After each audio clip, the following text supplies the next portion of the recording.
Hi guys, Jaryd Krause, host of the Buying Online Businesses podcast, and today we speak to Kurt Phillip from Convertica. Kurt started in the online space many years ago when he first started building his own affiliate sites and has transitioned into selling some of his own sites, buying sites, and has moved from the SEO space and being really good at that and selling some of the businesses he's been a partner in to being heavily into conversion rate optimization. And that's what we talk about in this episode. We talk about how he helps his clients get anywhere from a 20 to 30% plus increase in conversions on their websites. And that's done by very different means in tracking different things on the pages, A/B testing, different tools that you can use to check how you can get better conversions from your page. And that's what we actually talk about in today's episode. So if you have bought a website or you're looking to buy a website and scale it by converting that more of that traffic that's already coming to the website without having to do any more SEO and PPC on top of it, then this certainly is a very valuable podcast that you don't want to miss out on in scaling your website's traffic that you already have to getting a 20 to 30% plus conversion on that traffic. Today's episode is brought to you by Investors Club. Investors Club is a paid members-only marketplace for serious buyers interested in proven businesses that aren't listed anywhere else, because sellers sign a 2-month exclusivity agreement to only list with the membership. Now, there's also no purchase fees or commission, meaning the seller nor the buyer ever pay commission in any deal. Each listing has next level metrics to make due diligence far less time consuming, making it quicker for you to seal the deal. With a membership, you have access to a no fee escrow service, and they have great Q&A support available for both buyers and sellers. I'm a member myself, and a lot of thought and effort has gone into this service. However, there are a limited amount of seats available for this membership, so go and check them out at their URL, which is investors.club. That's investors.club.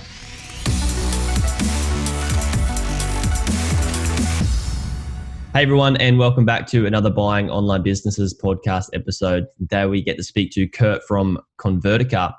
Kurt, you reached out and you've been doing great things in the space, and I just want to say thanks for reaching out, and also thanks for jumping on and spending your time with us. Oh, good, man. It's a fastly evolving marketplace and industry. So try to give value everywhere I can, and sort of get the conversion rate optimization word out there, because it's a very underutilized sort of skill set that a lot of people can take advantage of. Yeah, I love that. Talking about the industry, it is like, I like to see that it's such in its like infancy state, really, because especially for what we do here is we teach people to buy website businesses. That didn't exist like 15 years ago, right? Or like 20 years ago. The internet was still pretty young, around the 30-year mark, a little bit more over 30 years old. And it's only just starting to roll out, and these different industries that are coming from people building online businesses and growing them and selling them and all that sort of stuff. I can just see the funnel getting bigger and bigger and bigger, and how many ways there are to make money and optimize your sites and stuff like that. And CRO, like that's what, just for everybody listening who doesn't know what CRO is, it's conversion rate optimization. How long have you been in the industry for? How long has it been around? And yeah, talk to us about like how CRO sort of evolved for you and as an industry. Yeah, man, it's exactly like you said. It's a growing industry that everyone's an SEO. And back when I started, probably 2006 or 2007, SEO was very new. It was very easy, but most people who were getting into SEO didn't have the business skills at the time. So you look back and say how easy it was, but you didn't have any business skills or knowledge or capital, so you couldn't grow anything, right? So you were just tinkering and stuff like that. So that's 13, 14 years now. I've been doing it as a proper business. And I've had SEO agencies where I have worked with clients. I've had affiliate businesses where I've bought, sold, grown affiliate sites, and that's another one as your business and your website talks about, is affiliate sites being used as equity now with investment firms. Like, where the hell did that come from? Like, what the hell is going on? It just used to be a bunch of us geeks sitting around writing content for reviews for products so we could get Amazon commissions. But now there's these massive investor portfolios looking to buy these up as equity because they're getting 40, 50, 60% ROI, which is far bigger than any fund. So that was sort of how I got into it. I was buying and selling my own websites, sold a big one, and then partnered with a big company that we sold out, or not a huge company, but a sizable one that it could like fuel me into other projects. And I took a few months off, and then like a lot of people in the industry, they don't see how CRO could be a business in itself. Like, it seems like an upsell that you would do for a client if you have a SEO business or a PPC. But as we've seen, we've worked with over 500 clients now. We've got about 70 under management right now, running around 500 split tests. So it's a really big industry for more mature websites, with people that have sort of maxed out their website and they're looking to sort of milk the revenue for the site to make it more profitable and so on. So that's how I sort of got into it. Was I noticed a huge demand for them. I'm friends with Empire Flippers, and I saw how they were growing so quickly, and I was like, wow, there's got to be some value adds here for it. And then I started this, and it blew up straight away. I think I had 30 or 40 clients as soon as I did a landing page and started promoting it on Facebook. So it was very, very quick to grow. Yeah, and there is a misconception I think that people have is SEO is obviously a lot bigger than CRO, which is conversion rate optimization. And I think the misconception is that people don't realize that you can just, if you've got like 1 or 2 landing pages, or if you're an e-com site, you can skip big chunks of SEO and go straight to CRO and get a good return on the CRO work that's done, and then eventually put that into the SEO. Because people that don't understand online business and how it evolves and how it moves and how to get quick wins and low hanging fruit is, if you do CRO, you can get some quick wins on the board, as opposed to doing SEO, which can take a lot longer for your site to get ranked and start to see the return on investment you put in. So do you see that as a strategy that some people use, is they hit some CRO, get a good return, and then siphon that back into SEO? Well, yeah, exactly. That's what's that, because we've been going for about 3 years now. So we have quite a large list of people who have worked with us on multiple sites now. And we have, I think, 4 investment funds under management where we're part of their due diligence process now, where they come to us and say, here's a site we're looking at buying. What's the quick wins and what's your sort of upside you see from it? And they add that into the due diligence when they're buying it now. But yeah, there's a lot of people that also go, okay, exactly what you said. What's some quick wins we can get? Most of the sites you're buying off these marketplaces are already somewhat maximized. The person's obviously selling it because they can't grow it anymore. So they might as well, it's like a stock, right? The stocks hit the top, they're getting out, and then an investor, most likely the person who's buying the website is more an investor that just wants yield. Whereas people who are building sites want quick money. They want to rinse and repeat the process, and it's sort of like a different psychology, right? So that's the sort of people that we see as like most of the affiliate sites that we work with they've maxed out the site, and they're looking to get that 20, 30, 40% more increase in revenue from before they sell it, and they're selling it in 6 months or whatever. But then we also are getting the more mature businesses too, 7-8 figure businesses working with some big brands that they're doing a lot of PPC and they want to get their cost per acquisition down. So that's another side of it too, where our monthly retainer will more than cover what they're going to save in PPC by us bringing down their average conversion value type of thing too. So there's a few different angles that people come at us at with. Yeah, for sure. It makes sense. If you're going to spend, and I think CRO really gets left behind. It doesn't get talked about enough that I notice. And I watch it. I watch the space, and I've learned a lot about it. But I think it gets left behind PPC and SEO, whereas it should be in unison with it, really, shouldn't it? Because like what you said is the PPC, if you're spending X amount of money on PPC or X amount of money on SEO and getting all this traffic, what's the point if it's not converting at a higher rate? You're just paying a bunch of money to get a lot of traffic to your site, and it's not optimized the right way to ensure that you can actually help those people with your products and services, not just go, all right, this isn't for me, and then leave. It's just about, what I see is CROs getting your messaging right and making sure that you take that traffic to a sale where you can actually help that person. So can you explain a little bit more, like deeper, about what you guys do in terms of SEO? I mean, sorry, CRO.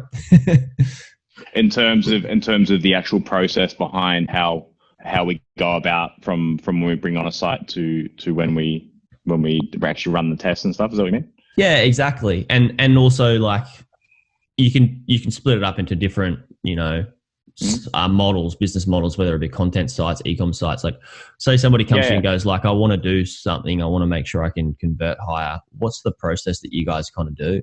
Yeah, so our bread and butter originally, being from the background I had and the exposure I had, was affiliate websites. So we started off being the CRO company for done-for-you CRO for affiliate sites, because I had my own. I knew the processes and the tests to run. So what we'll do is we'll look at an affiliate website. Let's say you sell vacuums, top 10 vacuums or whatever. We'll look at the top 10 pages on the website for revenue, and then go through and split test those top 10 pages. So we'll look at, okay, where are most people likely to be clicking? Now, back in the day, we used to do a lot of heat maps, but now that we've run so many tests, we know exactly where to start testing straight away. And generally, comparison tables, top products, featured boxes, all those sort of things is what we'll test first. And then we just run tests on the top 10 pages all at once. And then some tests will win by a lot, some tests will lose. And then we have sort of like a process that if this test loses, then this one is more likely to win on this page, and so on. Because we've run so many tests, we can look through our history and see what's worked, kind of thing. And then we run split tests. So we'll set up a test where you've got your original page and our optimized variation of the page, and we'll split test the traffic, whatever's coming at the page, 50% at our variation, 50% at your original, and then add in tracking links to track the revenue on each of those and see what converts best. And then it's just the evolution of, generally most of our clients are 4 to 6 months that we work with them. So over that time, we'll just keep running tests on all the pages. Most pages will get 3 to 5 tests depending on the traffic. And then out of that, we've worked out what is the best layout for each page, what is the best call to actions, images, text, and stuff like that. We don't play around too much with copy because that can really affect SEO, but more layouts, and mobile is huge ones too. So we do run a lot of tests on mobile because people don't design their sites on mobile, so they leave a lot to be desired for the experience on mobile. And that's affiliate websites. Yeah, and that's a huge thing I think people forget, is when they are designing their sites or putting, their main pages up, is that the majority of people are coming on a mobile, like, 90% at most, like in a lot of cases, are from mobile, which is just huge. And that experience, like when you walk into, say, a restaurant and you want to order food and you're hungry and you can just see there's a dingy place and the layout's not very good and the aesthetics suck, you're going to leave. And it's the same with when you're on an actual website, is that when you go to it and you're just like, this is hard to consume the content, hard to see what's most important to me and get the information that I actually want and help me with my answers. And if you can't see that easily and it's not pleasing aesthetically, then people are just going to leave, right? And that's I see that a huge part of CRO is just making sure that people are putting the right things in front of people. It's also a lot to do with the experience of how someone's interacting with the page on mobile or desktop, right? Like when you're on desktop, you've got a mouse. It's very accurate and it can be anywhere on the screen, whether it's on your touchpad or your mouse. So the way someone interacts, you can touch very small links and so on. But think about a great example is trying to hit a link with your thumb on a web page, a tiny little link or a button. You know what I mean? Like it's way easier to hit a button. It's huge. It pops out versus a link. And you have to, and the area that your thumb actually naturally moves is only the bottom third of the actual mobile screen too. So you have to be aware of, if you've got call to actions or if it's a lead gen site with one call to action, to have that floating or whatever so that it's always in view near the thumb. A lot of people put click to calls in the header, so someone has to actually reach up to the top to click it, and so little things like that. So there's a lot of things, and then even on tablet too. Again, you're using your index finger instead of your thumb. So there's a whole nother user experience. Yeah, and we're talking about what you kind of do with the affiliate type sites. Is there other type of business models that you do work with as well? Yeah, so we work with a lot of e-commerce and lead gen sites. So originally, after affiliate sites, we started working with lead gen sites because naturally SEOs work a lot with them. So that was my background. So I could start promoting in those groups that I'm admins of and so on. So lead gen sites were huge. Empire Flippers was one. We did a really successful campaign with them, and that case study blew up after that. Because I got a lot of credibility in the industry. So we started promoting that everywhere. And then we got a lot more lead gen websites. And then just the start of 2019, we started working with e-commerce. So we had built the team to a big enough size we could handle e-commerce stores, because there are a lot more development with e-commerce. There's a lot more things that can go wrong with Shopify and stuff. So yeah, those are the 3 different monetization methods we use. With e-commerce, it's a little bit different because there's usually 3 or 4 product pages that bring in most of the traffic, and then category pages. So the way you run your campaigns have to be a little bit different, but same process. Mobile and desktop issues normally are the most product pages of an e-commerce website look absolutely terrible on mobile. They're like really, really bad on standard Shopify themes. They're absolutely awful. You can't even see the add to cart button. You can't even see products and features and things like that. So. And that's a good question to ask is, do you go and use their platform with your different pages all the time? Like, I know that affiliate pages you're going to use mostly WordPress and stuff like that, but do you ever use, third-party type of funnel software for different types of businesses where they may have only a couple of products or a couple of pages where it's easier to split test and A/B test and ensure you can get results there? Just due to the supply and demand of what the industry uses, which is, like you said, 95% of affiliate sites will be WordPress, if not more.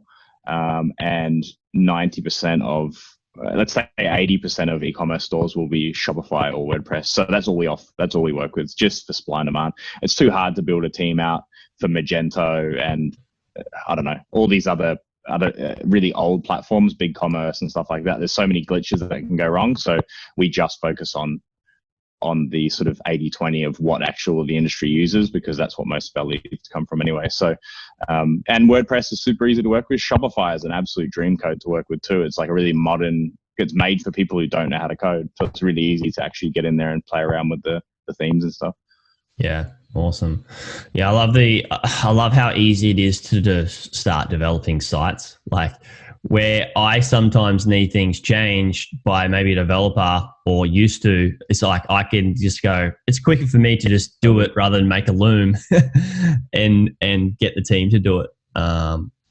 So that's how I started out. That's how I started out, was actually 2007. Before I got into SEO, it was a natural progression, but I was building HTML websites from scratch and charging like $1,500, $2,000 for these simple like 5-6 page small business websites and stuff, right? Which is probably what you were meaning before.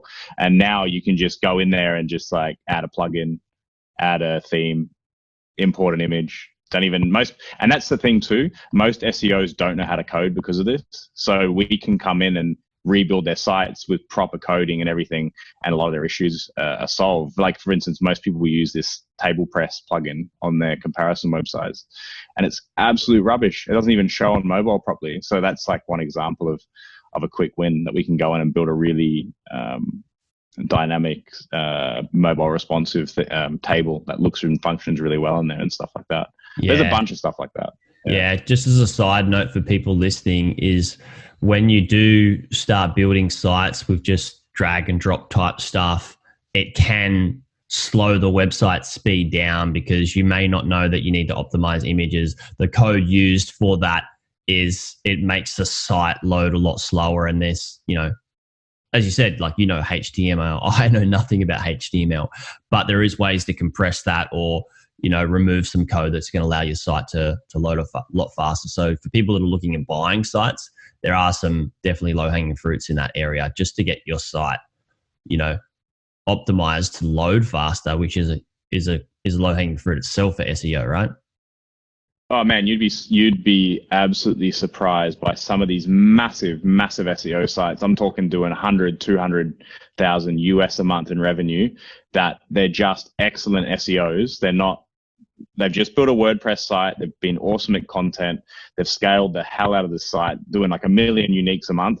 And it's all full of these like unupdated plugins. They're all like bloated and everything. And then, I mean, that's why they hire us to go in and clean it all up and make it function more. But they haven't had to worry about it, you know? Like I said before, it's like, it's just the guys that have maxed out their websites and they're looking for those final polishings to milk the revenue on their websites type of thing. Because if you're making 100 or 200K a month and your website looks like crap, then who cares? You're making 100 or 200K a month. It doesn't really matter, right? So yeah, for sure. So there's people like everybody that's on this, listening to this podcast, they either have a website or looking to buy a website business. Now, when it comes to looking at doing some CRO, there beckons the question of like, how much traffic do they actually need to start, seeing a good return? Like, for example, is there a magic number that an affiliate site should be getting in terms of traffic, or an e-com site should be getting in terms of traffic to make sure they can actually get a good return on some CRO work that's actually done? Because a lot of people may not actually know is this worthy of CRO yet? Totally. And there's a few different stages of CRO. So there's conversion rate optimization best practices. So there's stuff that just like do the buttons show on mobile. Can you view on your product page of your e-commerce website, can you see the e-commerce with the add to cart button, or do you have to scroll way down to see it? Just there's those common sense stuff. Like if you're on a website and you're looking to buy it and it's a struggle to navigate around, there's some of those websites you get on and you can't buy what you're trying to buy. Get on Jetstar's website and try to buy a ticket. It's a pain in the ass. Like they've got so much money and their website is an absolute headache, and how much money they're losing because of that. Those are some things to look into when you're looking at doing your due diligence on a website. How easy is it to do what the desired goal of the website is, whether it's purchasing something or clicking through to an affiliate platform? Those are sort of best practices, easy wins that you don't have to split test. There's been big wins before for us where we've had a really crappy affiliate partner on our affiliate site. So we went and reverse manufactured the product, build our own product, and build a sick product site, e-commerce website for the affiliate website instead, because we were leaving so much money on the table. Things like that. Like, is the journey from where the user arrives on the website all the way through when they purchase the end product, how smooth is that? And how, get on different mobile devices and play around with it and see how easy it is to do what the desired goal is. But as for split testing, at Convertica, we don't really take on sites that have under 20 grand if it's an affiliate site, under 20,000 uniques a month. Yep. Now, for pages, anything less than 5,000 a month, they're going to take around a month to get a split test conclusion. Yep. So if you're looking to buy a site, for us as an agency, we have to think about ROI for our clients too. So we can't run a test for 4 months before they see a result. So we need to make sure there's enough traffic. So if you've got anything under 1,000 uniques a month to a page, not to a website, but to a page, you can't really split test. It's going to take way too long, 2-3 months, and then market cycles change in that time, and it's going to happen way too slow where life gets on, you forget that you ran the test and stuff like that. Now, if you've got up near 100,000 uniques a month to a page, you can run a lot of tests, and that's where you'll see, when I'm looking to buy, if a site has huge traffic like that, even if it's really nice, it'll still go to the next stage of whether I'm going to buy it, just because you can run so many tests. You will get these small increments all the time, 1%, 5%, 3%, and that'll compound over time. So the more traffic you have, the more attractive it is. I mean, in general anyway, no matter what the site is, if it has more traffic, it's attractive, right? So anything below 20,000 on a site, you can't really split test. But then there's the best practices, right? Like things you can improve to make the journey better.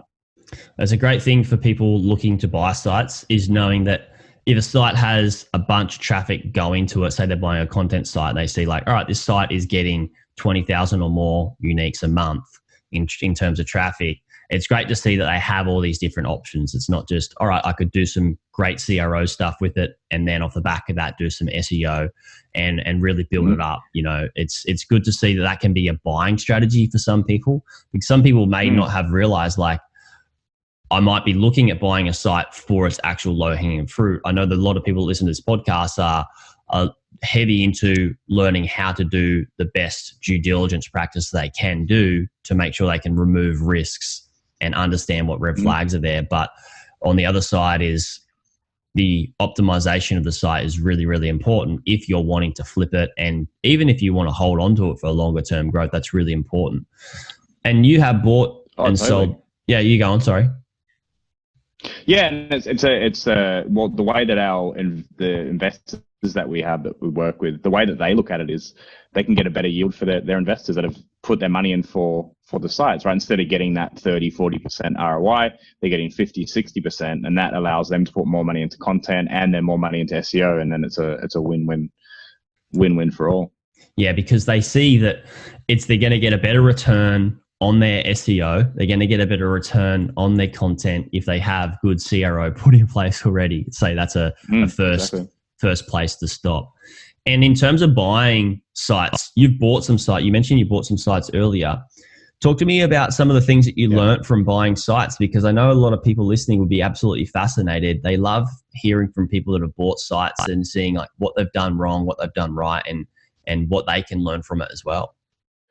Yeah, so for me, because I had built my own, I already knew what made it rank, what made it work. So for me, it was when I'm looking at buying a website, what does the backlink profile look like? Like, are there toxic websites? Are there PBNs? Are there Web 2.0s? Like, what sort of strategy has the seller used to get this traffic going to the site?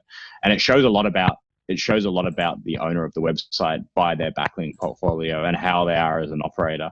For instance, if I would go to buy a website and they didn't have all their links listed in a spreadsheet or something, it would show that they don't really have it together. I mean, it wouldn't mean that it's all over if they didn't have it, but it would show how together they were with how professional they were with their website. Just the general content, how much content they updated on the website, how frequently, and how the quality of the content, and then the low-hanging fruit from the CRO side. So, are there like crucial best practices missing on the website?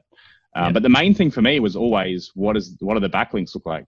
You know, what are the quality of the links coming in? Are they like super high DR, businessinsider.com and all those sort of links, or are they crappy PBNs that eventually will get the site penalized? So yeah, it's a massive strategy to know what you want to look at or how you want to grow the site before you actually buy it.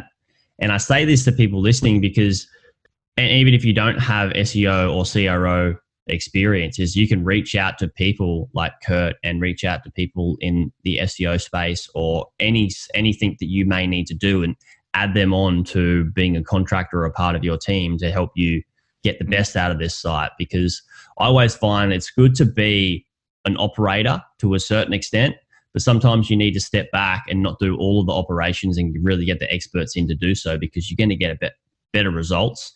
It's probably going to be cheaper. Not only, better results, it's going to be cheaper and done quicker as well, which means you can get your ROI back faster too. Oh man, I'm all about that. I'm all about that delegating. Like, to learn SEO now in 2020 is almost impossible in terms of the people who are doing SEO well have almost a monopoly on the market, because it takes a lot of capital now. It takes a lot of insider connections with big publishing sites and so on. It's not just like 2014, I was just setting up PBNs off expired domains and throwing them at a website and you rank number one. Like, that was literally all we were doing.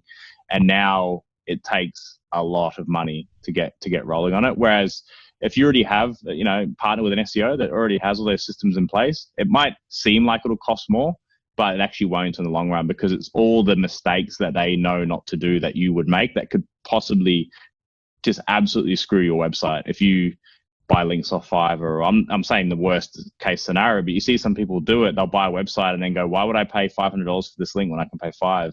And then it absolutely ruins their website, you know? So those type of things. I'm all about delegation, man.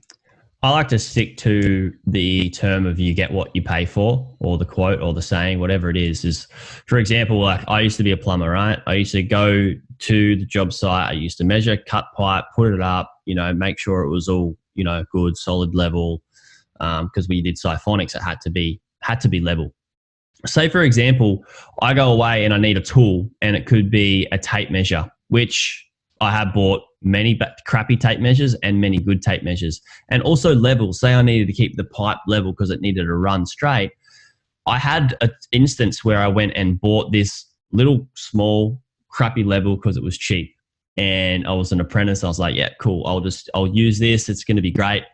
And it lasted such a short amount of time. I think it may have lasted like 6 months. It became all bent. And then everybody at work started laughing at me.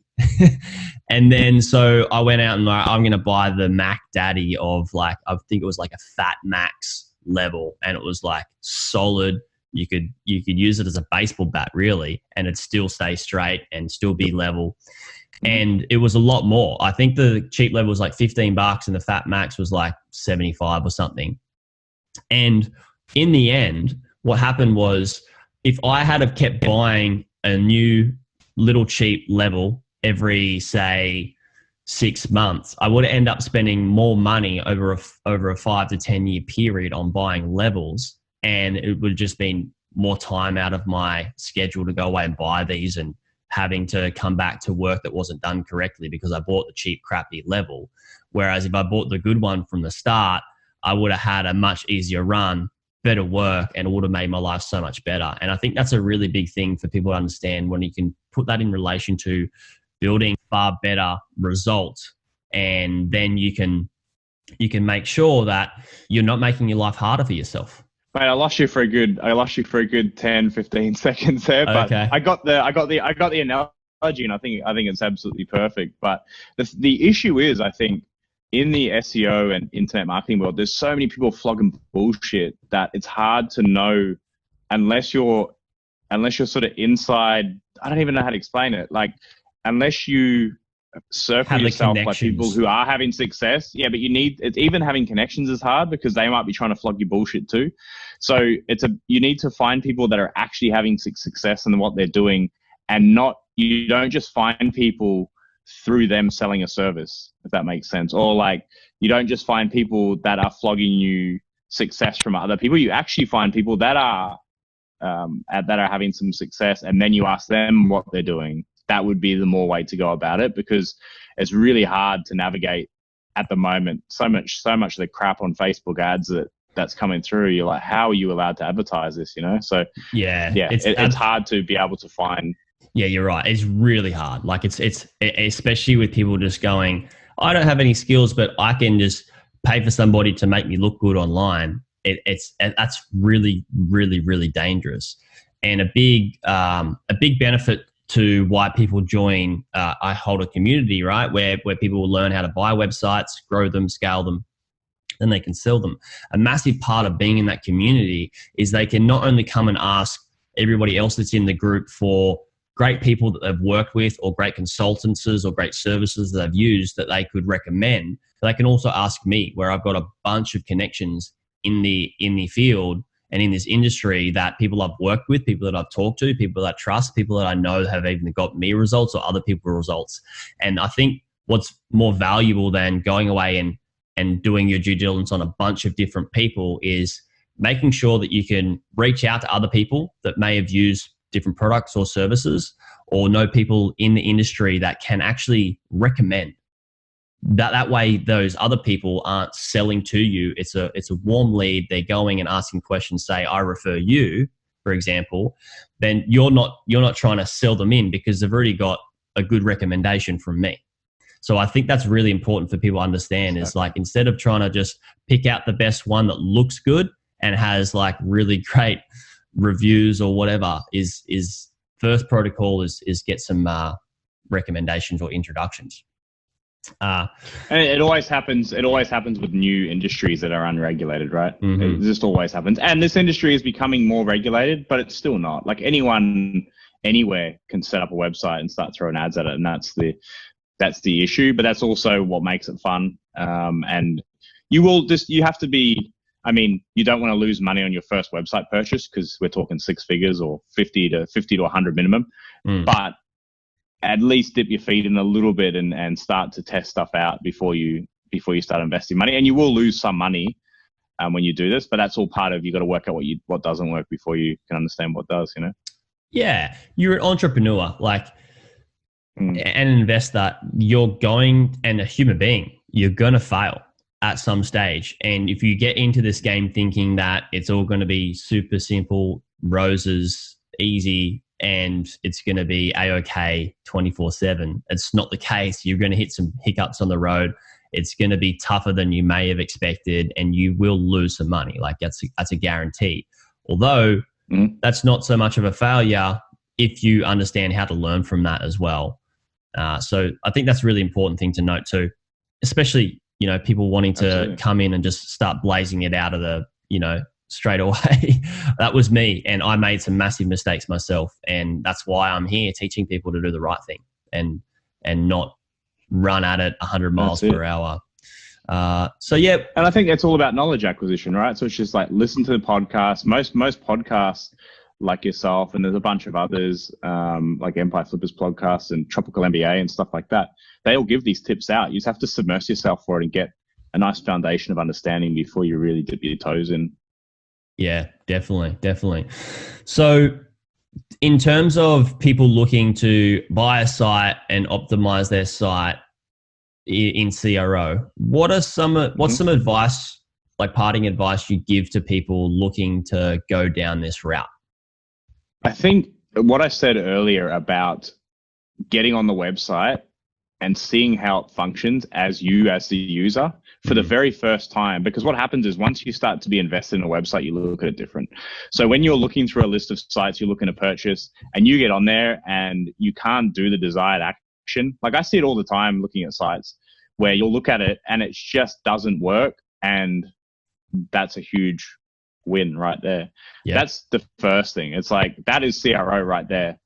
And then go look at, if you do see that it's not functioning properly, then go type into Google CRO best practices for product pages for e-commerce websites. And there's posts everywhere about it. You can start to build your knowledge yourself. You don't have to hire a service like us to do it. You can just go out there and find the best practices and then hire a developer on Upwork or a bunch of these other websites that you can hire expert talent for really cheap in Eastern Europe and so on.